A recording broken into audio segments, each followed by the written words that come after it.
Hello, and welcome to today's webinar, A Roadmap for the Newly Diagnosed, Support for the Newly Diagnosed. Thank you for joining us. My name is Nikki, and I'll be the operator for the presentation today. Before we get started, I'd like to take a moment to share with you a few features of the webinar platform. For this webinar, attendees will be in listen-only mode. At any time, you may adjust your audio using any computer volume settings that you may have. Technical assistance. Please submit your request under the Tech Support tab in the window on the right-hand side of your computer screen. If you wish to submit a question during the presentation, please use the Q&A window on the right-hand side of your computer screen. Once you type your question, please be sure to press Enter to submit your question. We'll try to answer these during the Q&A portion of the webinar, but if an in-depth answer is needed or we run out of time, we'll try to answer it at a later time via email. To capture all questions. We are joined today by our moderator, Rebecca King, from the Multiple Sclerosis Association of America, and our speakers, Kara Barton and Victoria Reese. At this time, I'd like to turn the microphone over to our moderator, Rebecca, for opening remarks. Thank you, Nikki. Hi, and good evening. Welcome to MSAA's third and final webinar of a three-part series titled A Roadmap for the Newly Diagnosed, a series focused on helping newly diagnosed patients and their care partners navigate the beginning of their MS journey. We would like to thank our sponsors, Biogen, Genentech, and Bristol Myers Squibb, as well as our two incredible speakers joining us tonight, Kara Barton, a social worker from the University of Southern California, and Victoria Reese, co-founder and CEO of WeRL. As you may or may not know, MSAA is a national nonprofit dedicated to improving lives today for the MS community. In fact, we have been an MS advocacy organization for over 50 years and provide a comprehensive list of free services, including, but not limited to, a national helpline, equipment and cooling products, MRI funding, an online community, educational webinars such as this one tonight, and much, much more. I highly recommend that you visit our website to experience our new COVID-19 and MS Pathfinder tool, which provides ongoing updates and resources during the coronavirus pandemic. We like to describe it as basically a Pinterest for COVID-19. So it's a really great tool that we highly recommend. And we want you to also know that we are here for your family as much as possible, but especially so during these challenging times. And speaking of help, I should also remind you that we have expanded our helpline hours to 8 p.m. Eastern between Mondays and Thursdays. Of course, you can always access this information and learn more about our programs and services at our website, mymsaa.org.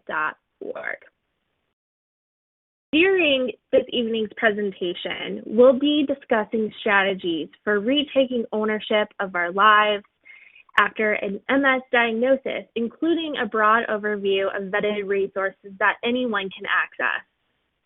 I'm Rebecca King, Director of Education and Healthcare Relations, and I have the great pleasure of being your host tonight. Please know that a recording of this presentation will be available in our video library next week. And one last item, please take 30 seconds to respond to a short survey that will appear immediately at the end. These surveys really help us in making sure that we give you the right program at the right time. So, without further ado, I'm very excited to introduce Kara and Victoria. After almost a decade of case management with various populations, Kara Barton now provides social work services in outpatient neurology. And as part of the psychosocial division for the Keck Medical Center at the University of Southern California, Kara provides counseling, support groups, and resources to patients and care partners living with neurological diseases such as ALS, epilepsy, MS, and Parkinson's disease. Kara's passions include connecting people to their authentic selves, to each other, and facilitating self-compassion and self-regulation in trauma-informed settings. She also runs support groups, psychoeducational lectures, and recently completed a short documentary about ableism and invisible disabilities. But tonight we also have the special opportunity to gain insight and perspective from not only a member of the MS community, but a leader in the patient advocacy space. Diagnosed with relapsing remitting multiple sclerosis in 2012, Victoria Reese is a passionate and well-known patient advocate in the MS community. She is co-founder and CEO of the nonprofit We Are Ill, dedicated to supporting, educating, and uniting Black women who have been diagnosed with MS. I'm sure that she will speak a little bit on her background and the nonprofit, but I will be sure to also put the link to the We Are Ill website in the chat box, just in case anyone is interested in more information. So, Kara, I will pass this over to you. Thank you. So thank you all for showing up this evening. I think the fact that you're here is a really big deal because often with a new diagnosis, if your symptoms resolve, it's easy to resist the diagnosis and think, okay, that really isn't MS. They don't know what they're talking about. So if you're newly diagnosed and your eyes stayed open, welcome. And if you're not so newly diagnosed, but you're finally ready to deal, welcome. It's a tough diagnosis, and so it is important to recognize that the journey is different for every person. It's important to think about this diagnosis before there's a crisis, and often the journey to the diagnosis is a crisis. So hopefully, if you're here, you've moved through the initial crisis and you can seize the moments when you're feeling good to prepare and learn for going forward. One of the things you will learn as you meet other people or read literature is that everybody's journey is different. A lot of people do experience delayed diagnosis or misdiagnoses, and so it can be frustrating and infuriating to arrive at a diagnosis. Some people will feel relief because they've had symptoms and then they finally get information that affirms there is actually something wrong. So there might be a delay in grief or something like that. Other people got diagnosed right away. So the journeys are different. And my biggest sort of warning about that is to be careful about putting yourself in other people's shoes when you learn new things about somebody's diagnosis, because everybody's trajectory is so different, and it can really prohibit you from taking advantage of learning new information or looking for a group if you translate other people's journeys into your own, because it can terrify you and confuse you. And so I just am really glad you're here and looking forward to acknowledging that this could be one of your first steps towards understanding what's available for you as you go forward in your own journey living with this diagnosis. So the name of our division, our psychosocial division, is COPE, and it stands for Center of Psychological or Psychosocial Excellence. And I like to say that we actually deal in hope. Moving forward with MS is just part of your life experience. And part of why these webinars are so great is to remind you that you're not alone and to look for ways to identify your strengths and your vision for your life so that you can be hopeful and sort of reorganize and reset yourself so that you can move forward. This is a place, MSAA and these webinars is one of the places where you can learn more about your diagnosis. Take what works for you and maybe sometimes take note of what's available. You don't have to remember everything. Maybe what you need to know now isn't what you need to know later. I often call myself the back pocket person. I meet somebody maybe at the beginning of their diagnosis. They get the diagnosis, the symptoms resolve, and I say, okay, you may not need therapy now, or you don't need me now, but here's my card. And when you're ready and you don't know what to do, you can call me. So think of tonight as a collection of resources that you're holding on to for when you need them. I actually recently spoke with someone who said, oh, I met you 10 years ago when I got diagnosed. And I thought, oh, it worked. And so I encourage you just to gather up what's available and, take what you need and reserve the rest. Getting support is critical. Understanding what's available to you in terms of public access to these types of webinars and educational materials, but also support from your peers who are going through similar experiences.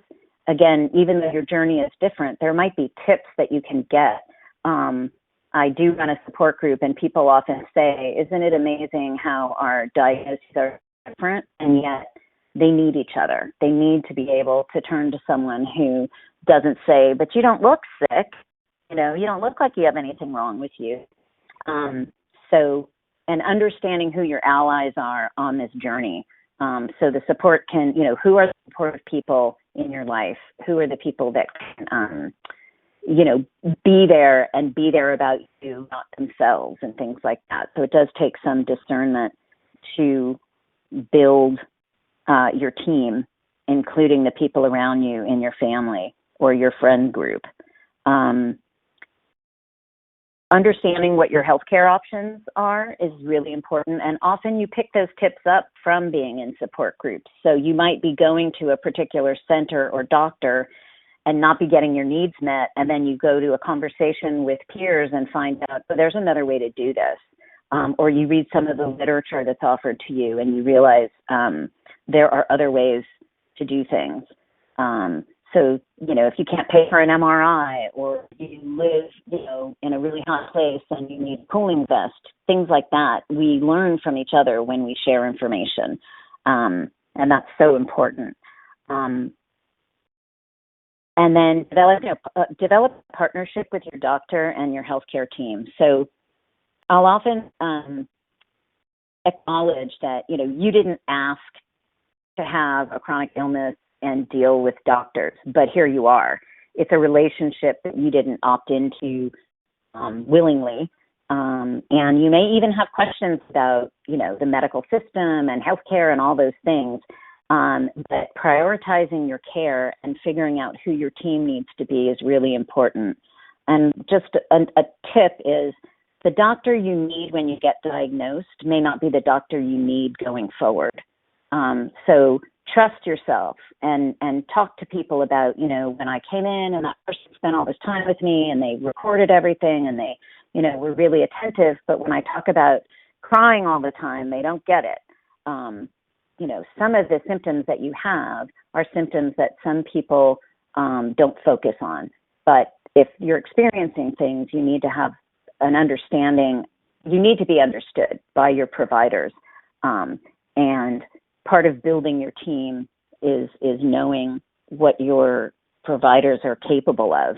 And that's so important. So I just want to add a little about staying positive.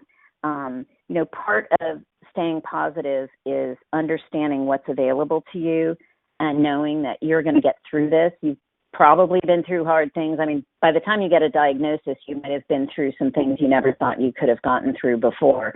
But positivity doesn't mean denying any of the grief and loss that kind of comes up with having a diagnosis like this. So you may have never heard of MS before, or you may know people with it and it terrified you to get the diagnosis. Either way, understanding what's available to you and empowering yourself with knowledge is really important. And having hope and staying positive does not mean denying other feelings. Hope can coexist with fear and anger and anxiety, and it's really important to be able to foster your own resiliency and foster a capacity to sort of live in the middle between all and nothing, you know.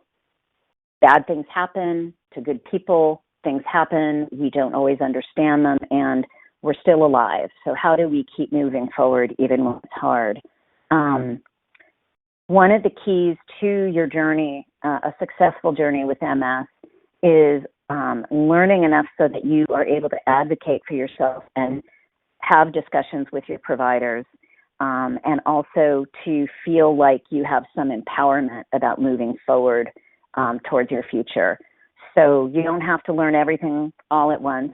And if you start to feel overwhelmed, again, you can step away. But, you know, knowing how to find the information and knowing who to reach out to when you're struggling is really important. It can help to keep track between appointments of sort of what you think might be a symptom, or maybe it isn't a symptom, but it's happening to you. Could you just talk about it at your next appointment and not rely on your memory, but actually, you know, mark it down and bring this notebook or your phone with you to be able to share. And speaking of phones, you know, if you get a rash or you're walking funny, take a picture, take a video, bring it with you, send it to your doctor. You know, keep this information as a part of your records to document what's happening with you. And feel free to ask your providers what they know about getting access to a therapist who understands your diagnosis or joining a support group. And then discern who the people are in your friend and family circle who are capable of being trusted and being supportive to you. Just a note there, you know, not everybody who loves you knows how to love you the way you need to be loved. So understanding like who keeps information private and who is able to calmly attend an appointment without railroading the doctor, you know, things like that. So it does take some discernment to understand how to build your support team. You know, one of the challenges is how do we get help?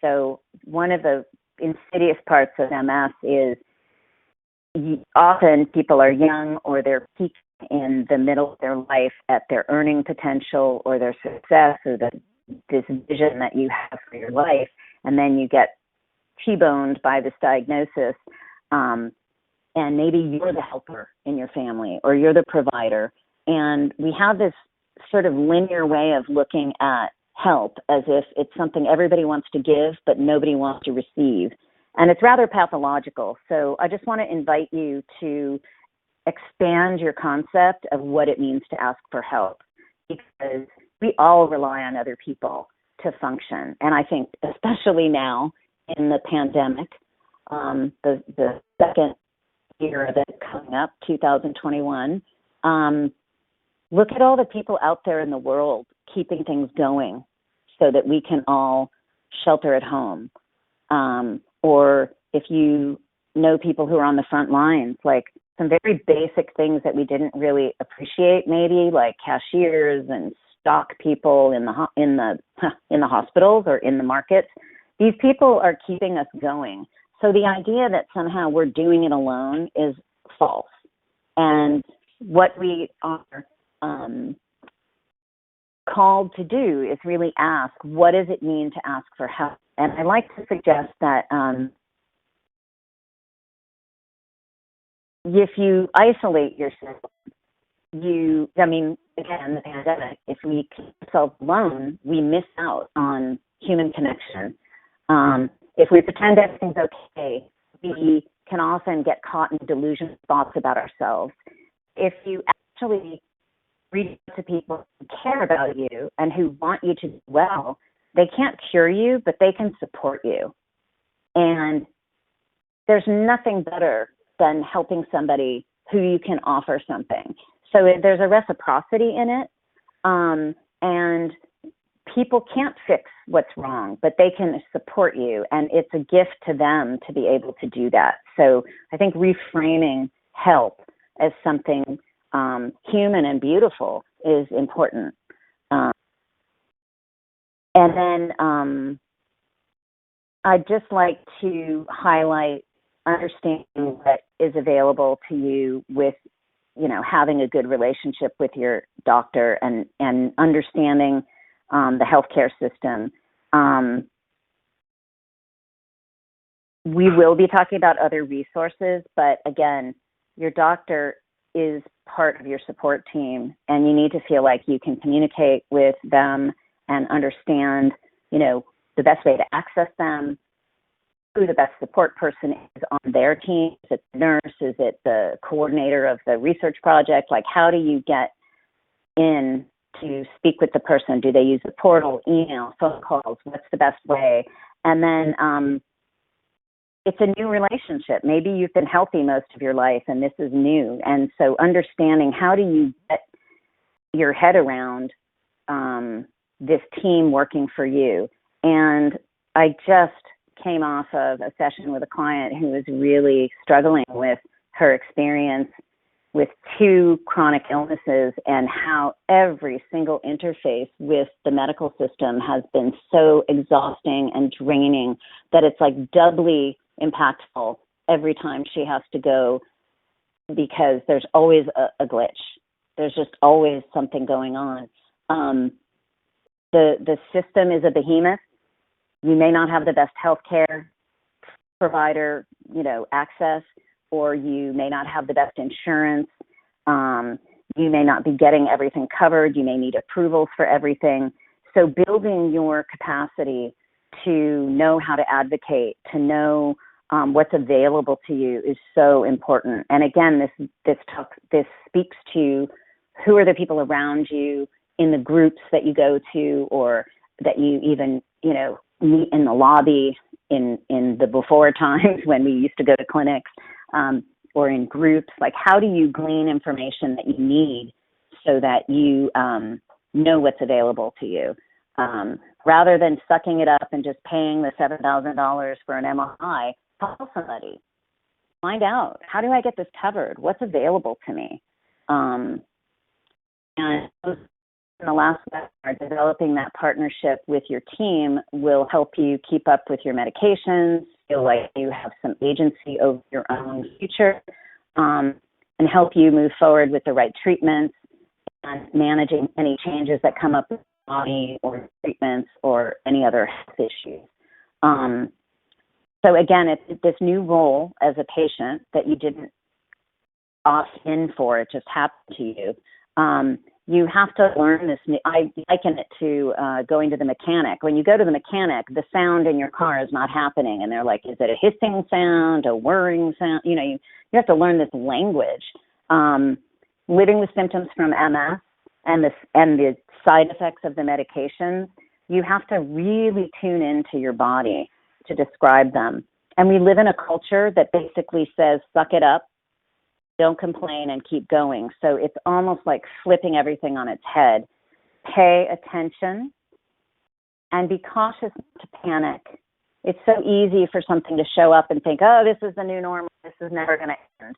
So I do talk a lot about mindfulness in my practice, and I really, I talk about it more this evening too, but just learning how to pay attention and then record and document so you can discuss it and then assess what needs to be done with it.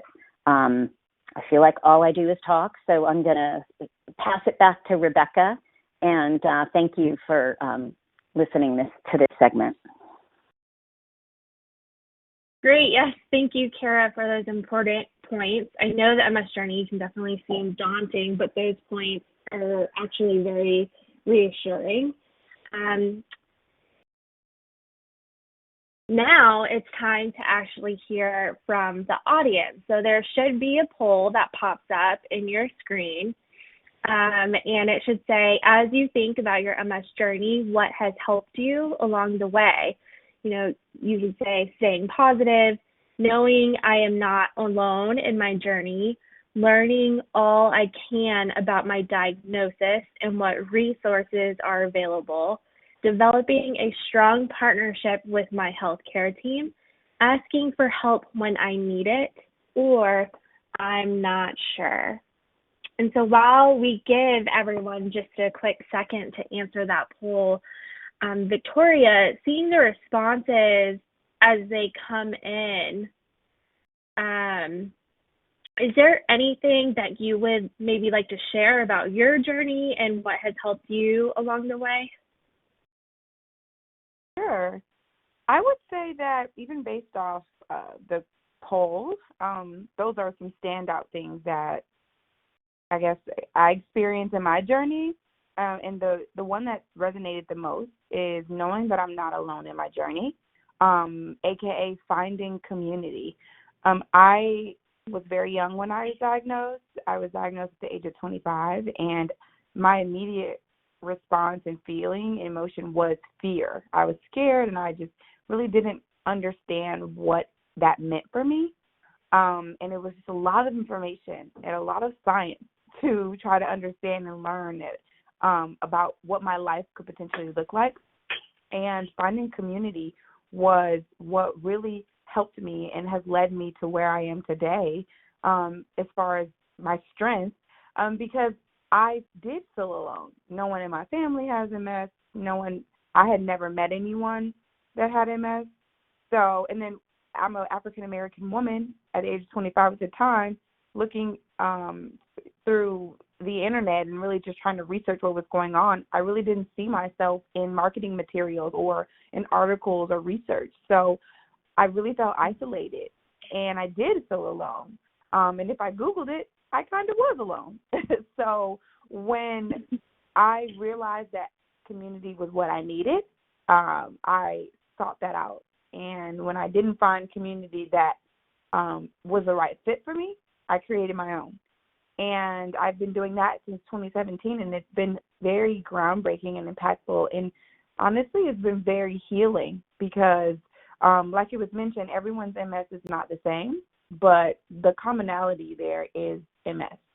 And that is a community, that's a tribe, that's a family, and that support system has been like no other. So knowing that I'm not alone has been essential to my growth and,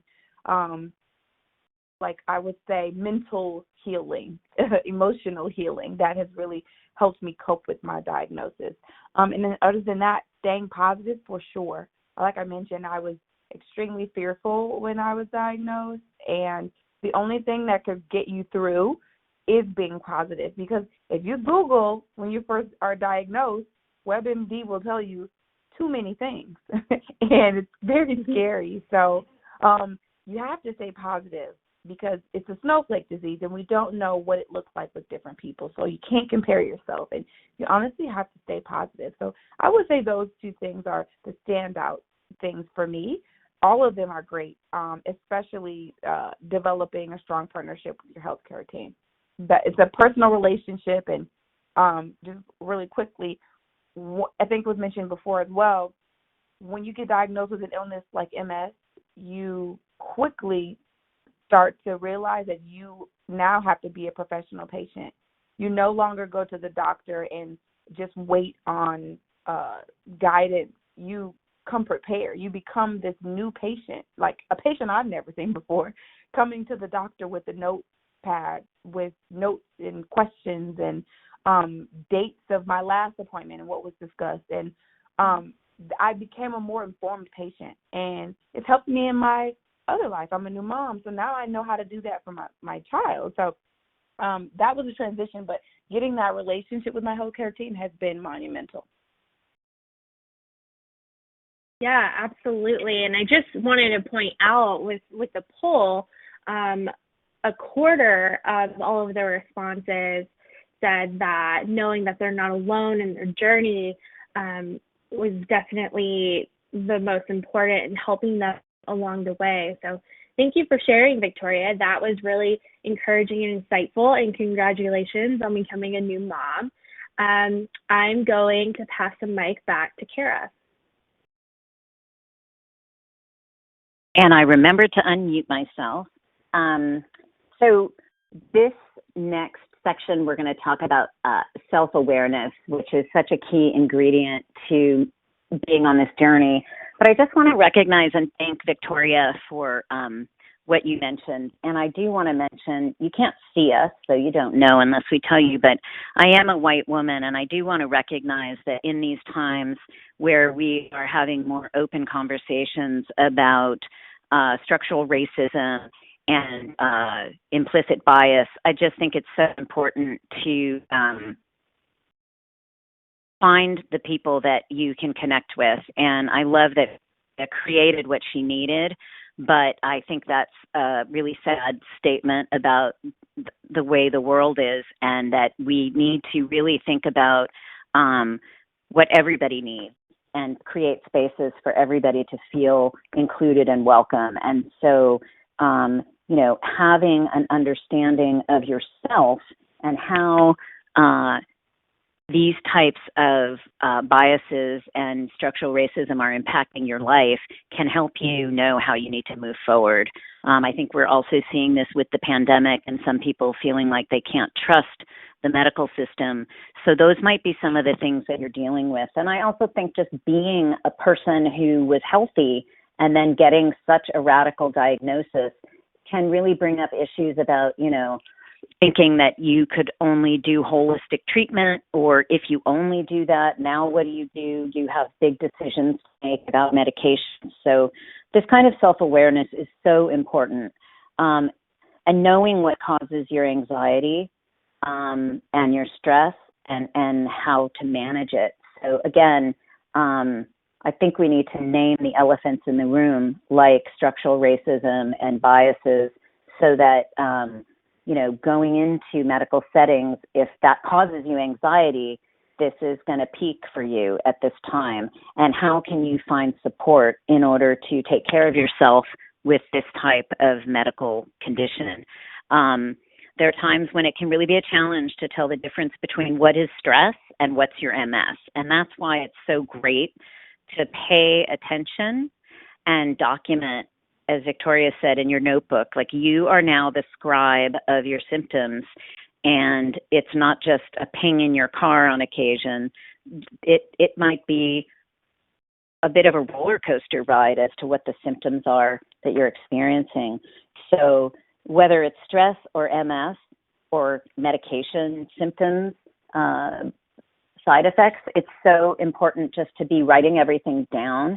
You don't have to know, you just have to have the experience, and then you can explore these experiences with your providers and with your support group and see. Often I hear in my group, anybody else in the room have leg spasms? And then people will raise their hands, and then they'll talk about the medications they use for that.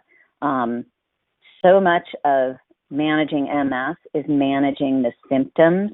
So you do probably take the disease management treatment, the DMT, that's the short term for it, the big kickers of medications, the infusions and all those big things.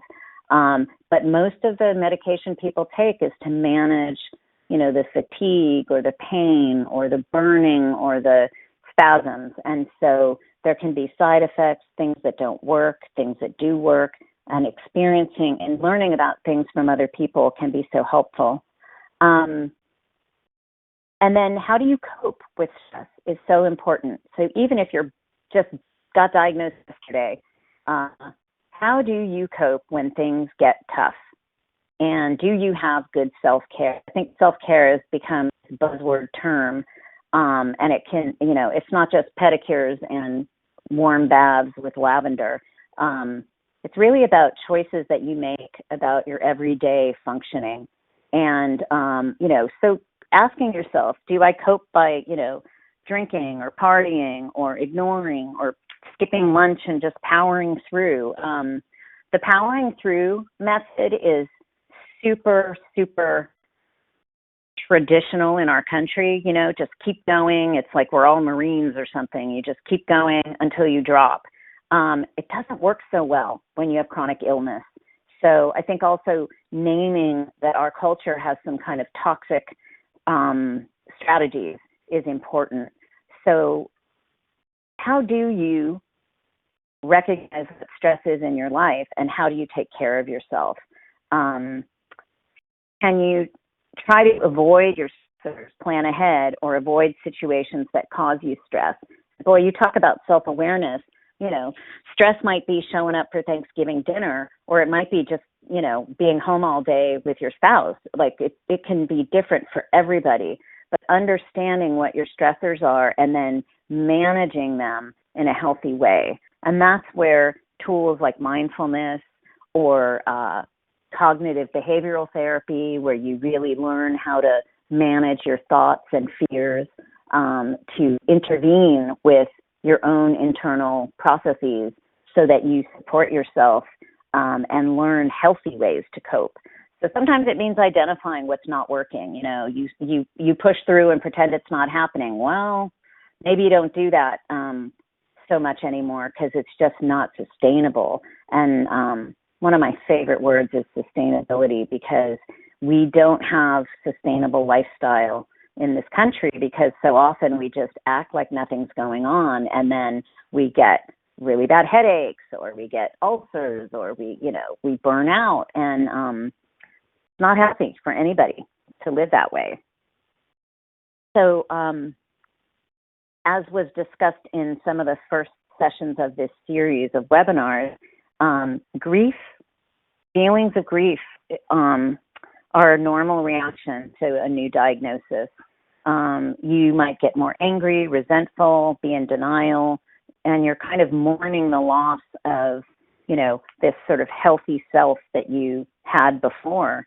And that's normal, and that's okay. And whatever is different emotionally for you now is what it is. And then how are you managing? That's the important part. If the anger and resentment has you doing things that are not healthy or are putting yourself at risk, then maybe new ways of managing that. But the feelings themselves are not wrong or bad. And then once you acknowledge what your feelings are and you find healthy ways to cope with them, you can move forward and become a change agent for your own wellness. And it's important to reflect and build that awareness so that you can identify what's in your circle of control. What are you able to control? You can't control if that person gossips about you, or that person ran a red light, or all of the other behaviors of other people. But how can you manage yourself in a way that promotes your wellness? And understanding what causes you stress is so important. And not all stressors are bad. Airplanes need friction in order to get up in the sky. But, if you're on top of the airplane, that's not going to work very well for you. You're not an airplane. So how do we deal with obstacles and deal with stress? You can't avoid all stress.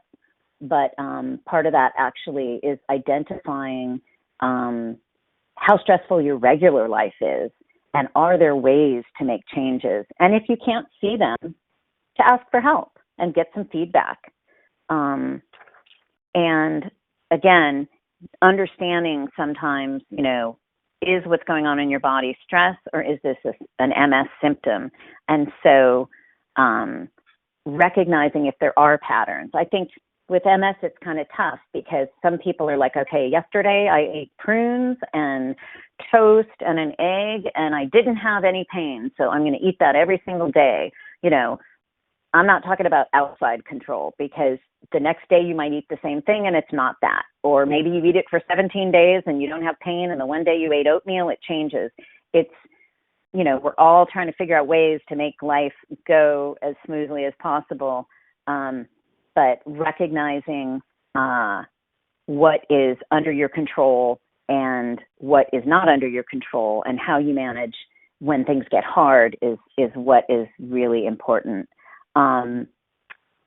So you can actually use journaling as a technique, and that can be just to manage your feelings or your thoughts around what's going on with you. Maybe you could do that as part of your record that you're keeping for your physician or your providing team. Maybe on one side you keep the emotional stuff, and on the other side you write down the symptoms and things. But even radical emotions like crying or feeling depressed or anxious, which is maybe not what you felt before your diagnosis, sometimes that is part of the disease. So even the emotional part is something that is worth communicating to your providers. And then just to give you a sense of other resources, we are nested at my particular job site. We actually have mental health provided within our medical clinic. So we are a separate division, and we actually provide therapy for the patients that come through our doors. Not everybody opts for it, and we do sometimes have waiting lists, but some of the organizations that provide care and services for the community of people with MS actually have grants or access to lists of people who understand MS. So if you are really having a tough emotional time, you can get support. So I suggest you start with your providers and ask if they know anyone. And if not, you can reach out to the organization. Some of them will be listed at the end of this presentation. But mental health therapy is a really great way to get support. And it doesn't mean you're crazy, and it doesn't mean that you'll never not have a therapist. You may just need it to get over the hump, of, wow, this is where I am. And it may be you make a contact with someone and you leave and you do 6 weeks of therapy and then you're good, and then you come back in 2 years if something pops up. So there are different kinds of therapists who provide mental health therapy depending on your state and the licensing issues. Social workers, marriage and family therapists, LPCs, licensed professional counselors, and psychologists. So psychologists are the mental health providers that don't manage medication, and psychiatrists are the ones that might manage medication. So if you already have coexisting mental health issues and now you have MS, it might be worth talking to your neurologist and your psychiatrist about that, because you'll have different medications that you take. And then some of the underrated providers that, if you don't have a multidisciplinary team at your agency, that are important to know about are physical therapy and occupational therapy. So knowing if your team can include those types of providers. Occupational therapy can help you identify ways to adapt to stay in the workplace or move more functionally in your home, or capitalize on your energy levels when they're high, and then when they're low, maybe how to adjust.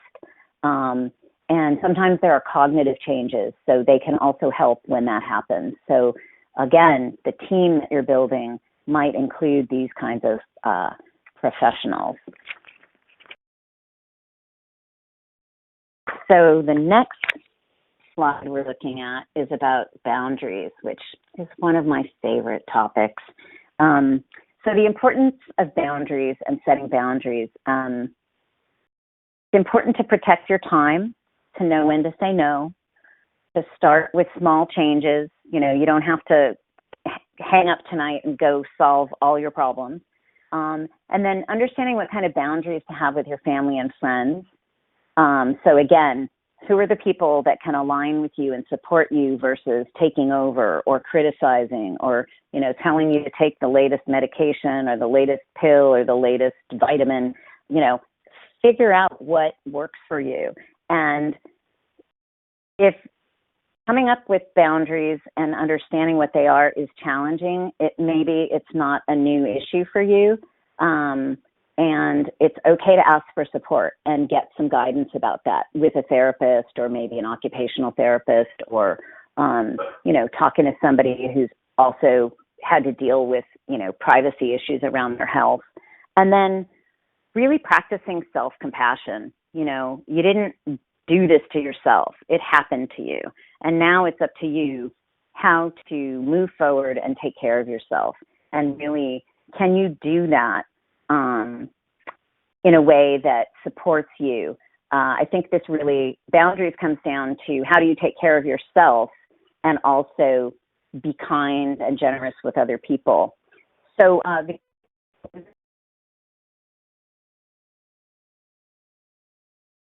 boundaries in your life? I actually love that you said that your favorite thing is boundaries, because that's mine too. It's so important. Saying no, it was a struggle for me, but after I realized how much I needed to prioritize my peace and really prioritize my health, no came really easy. And I've had time to perfect it, and it's so easy. But I think that the no isn't to be mean. It's important to stress that it's not to be mean, but it's really to understand that you've got to protect yourself. No one understands what you're going through. No one understands what you're actually feeling inside your own body. So it's always important to be able to set those boundaries. Fatigue is a huge issue.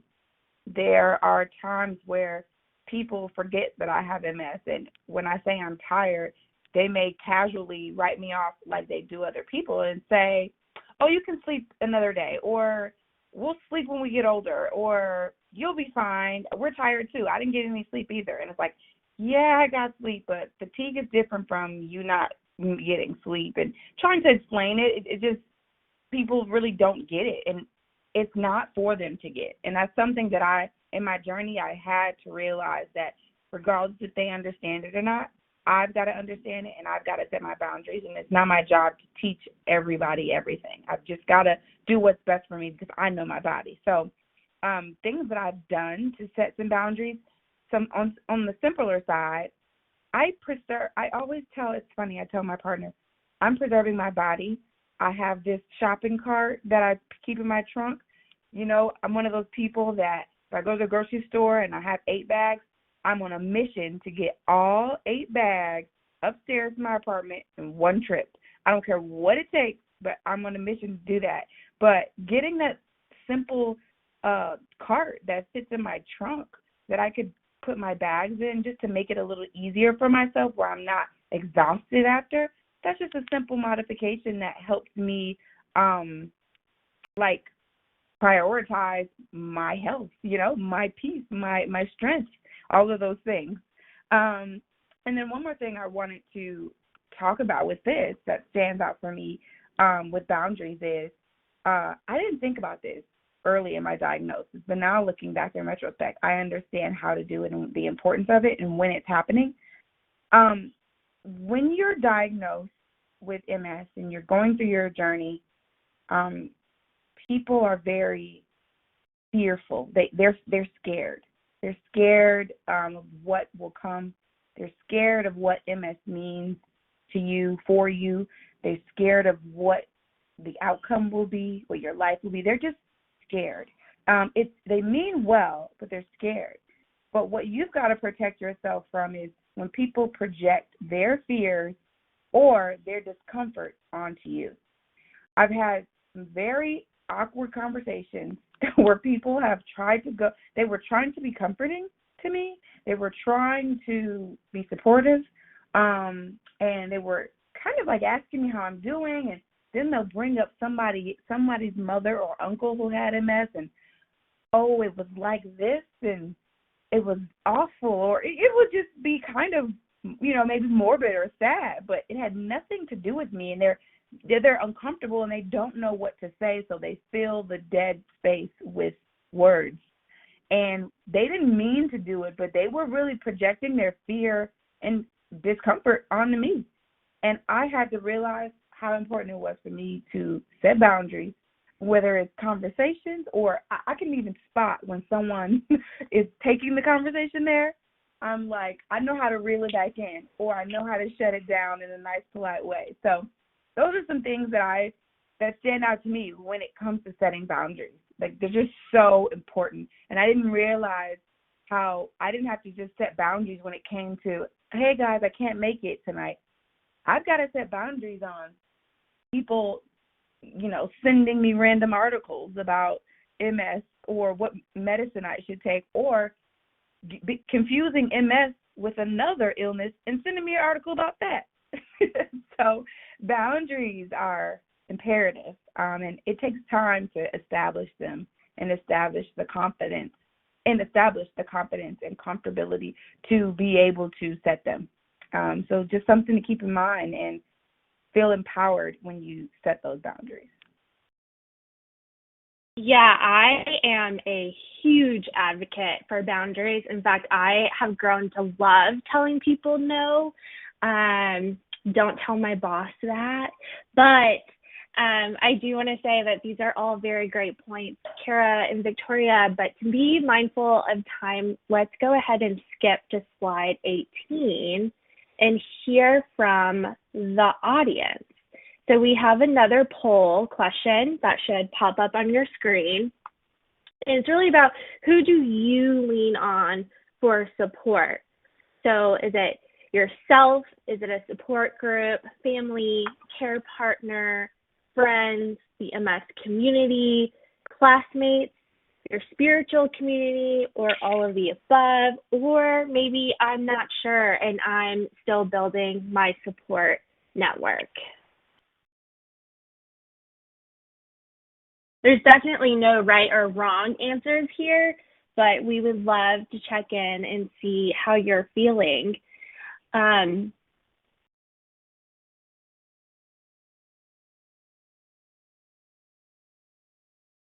Victoria, I know that setting boundaries can be a really tough thing to do, and your words of encouragement were extremely helpful for this topic.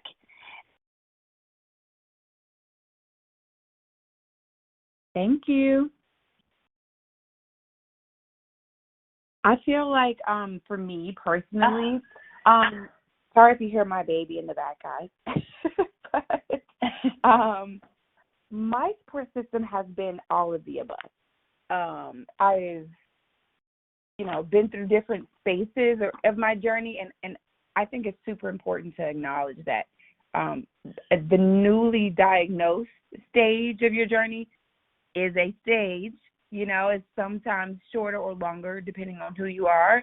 Then you've got a stage where you're a little more comfortable and you've accepted what's going on and you're trying to learn and educate yourself, and so on and so on. So in your newly diagnosed stage, I think it's important to keep your support system lean.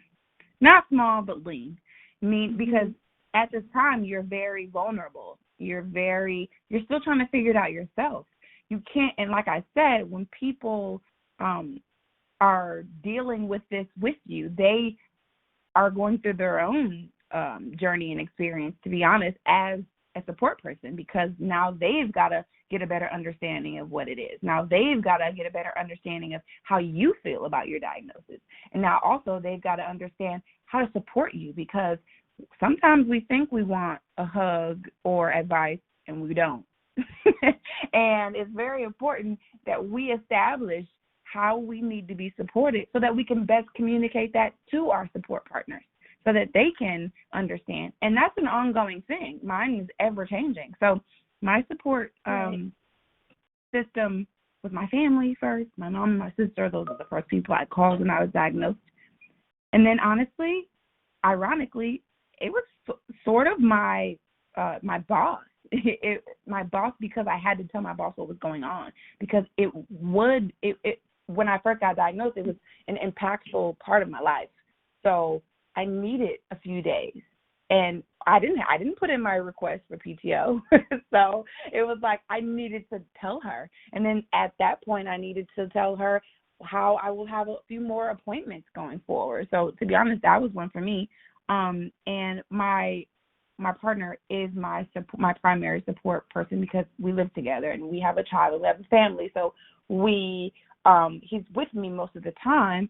And then my MS community, like I mentioned, creating a support group was one of the best decisions that I did, because I was able to truly see myself. And I was very young when I was diagnosed. So something that I was looking forward to, I was 25 at the time, wasn't interested in having kids at the moment, but I knew that I did someday. So one of my first questions to my doctor was, can I have kids?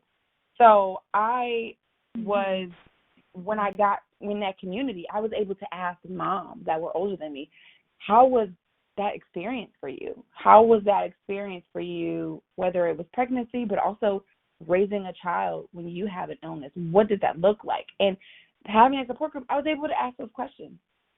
So all of the above are my support partners. Yeah, I think it's really interesting from this poll. The top 3 answers really were all of the above, my care partner, or I'm not sure. So there's still a lot of opportunity out there to build a support network. And I'm not sure that building your support work is ever something that's static. It might be something that's constantly evolving. So I think that those were great points.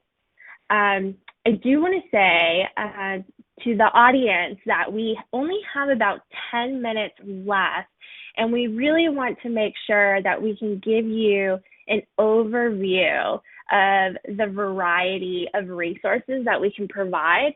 And so, Kara, I will pass the mic back to you.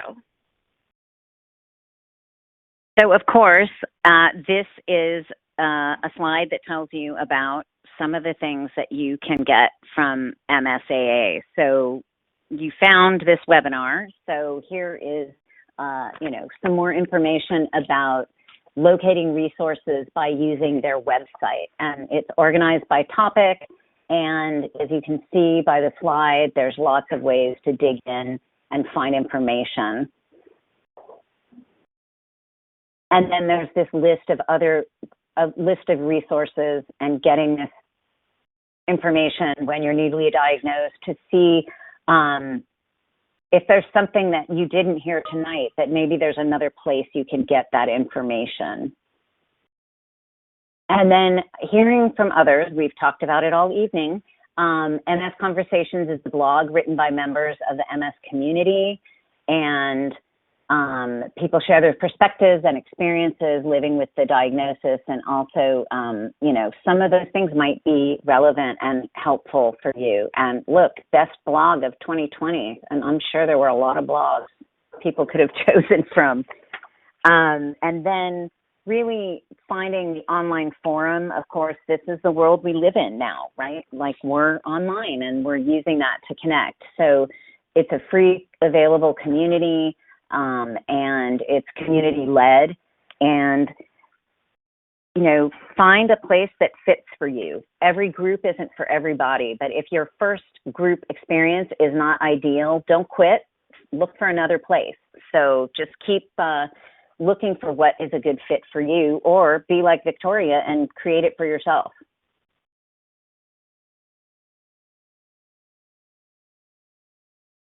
And then, of course, this lovely reminder that there are podcasts, and if you need to bundle that with a walk, or with pacing in the living room, or doing dishes, or a way to relax, it's important to know what kinds of resources. So there's a few mentioned here, and there's so much information that people put out there. And if you have partners that want partner support, there's also podcasts directed at caregivers and partners. And then if you are a digital person and you want to download the app, there is a mobile app, and you can keep track of things here. And Android or iPhone, you can track your disease activity, store your medical information, make charts. And it can be a nice way to reflect on how your body is doing with your diagnosis.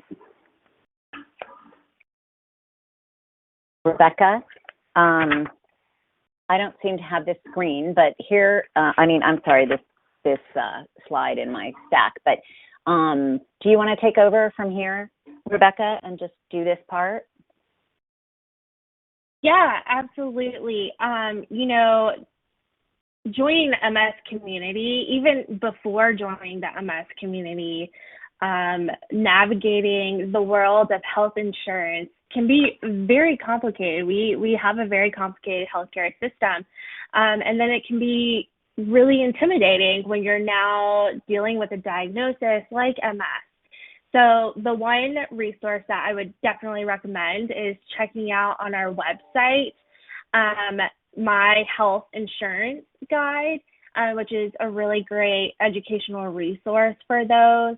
And then we also, again, with our helpline is staffed by social workers, and I just believe that they know everything.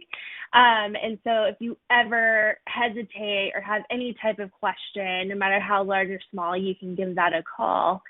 And then our friends down the road, the National MS Society, they also have online resources for uninsured and underinsured. So if you have questions regarding that, that is a number below that you can definitely reach out to them too. So I think that really concludes the presentation, and we don't have a lot of time left, but I do think that we can take one or two questions.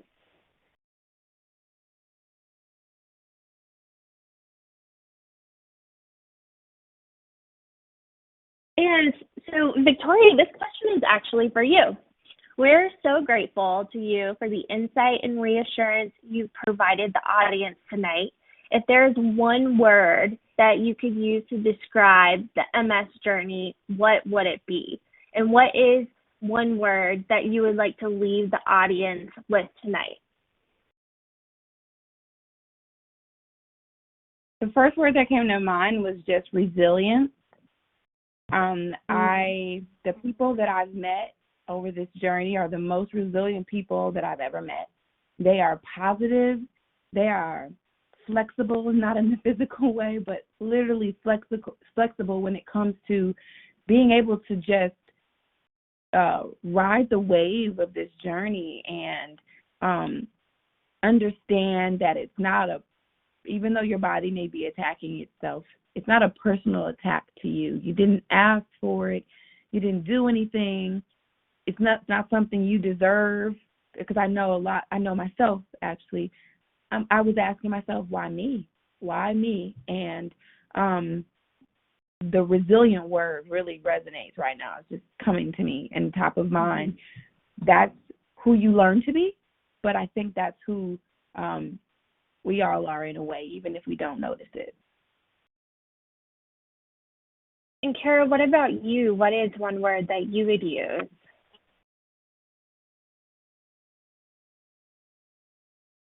I love resilience, but I'll choose hope.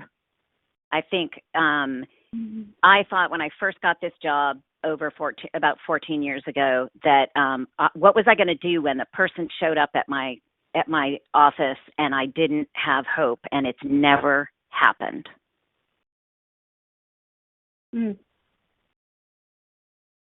Yeah, there's always two very strong. Okay. Yeah. Go ahead. Well, just saying that you may not, let other people hold it for you if you don't have it. And again, this isn't about shaming or belittling or redirecting, but I'll bet you have been through hard things in your life, and this is another hard thing. And you can build hope and resilience. And sometimes your life has to fall apart for you to rebuild it and make it something even better. And I've had people say to me, MS made my life much more amazing than it was before, because in some ways the junk has to fall away for the really good stuff to come out. Yeah, those are two very, very strong and powerful words, I think, that we can end with tonight, both hope and resilience. And I would really like to thank both of you, Kara and Victoria, for taking time out of your busy schedule to develop this program with us, and also just providing great discussion throughout the entire presentation. I would also like to thank our funding sponsors, Biogen, Genentech, and Bristol Myers Squibb. Without them, this program would not be possible. But just before I let you go and enjoy the rest of your evening, as mentioned, tonight's webinar will be archived to our website, and we also ask that you take a very brief survey that will immediately show up on your screen after this slide. So on behalf of MSAA, Kara, Victoria, we thank you so much for joining us, and we hope that you have a great night wherever you may be watching. Stay warm. That concludes today's presentation. Thank you for joining us. Please follow the link in the prompt to be redirected to the participant evaluation form.